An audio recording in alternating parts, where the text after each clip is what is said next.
সম্পর্কটা এখানেই শেষ করে দিলেন সামন্ত মশাই? এ তুমি কি বলছো মাসি? তোমার সঙ্গে আমার সম্পর্ক কি আজকে? আমি আগে যেমন তোমায় ভালোবাসতাম এখনো তেমনি ভালোবাসি। এর চেয়ে বেশি বলার আগে আপনার লোকদের সরে যেতে বলুন সামন্ত মশাই। দেখলে তোমার সঙ্গে আমার সম্পর্কটা এখনো কেমন মধুর। গার্ডদের সামনে তুমি আমায় গালাগাল দিলে না। এবার দেব। আমি জীবনে অনেক হারামি দেখেছি, কিন্তু আপনার মতো এক পিসও দেখিনি। এই যে সাদা ধুতি পাঞ্জাবি পরে মন্ত্রী হয়ে হিল্লি দিল্লি ঘুরে বেড়াচ্ছেন, কার জন্যে? আমার জন্যে, এই বিন্দুবাসীর জন্যে।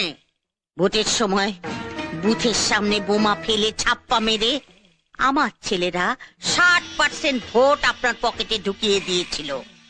তারপর আপনি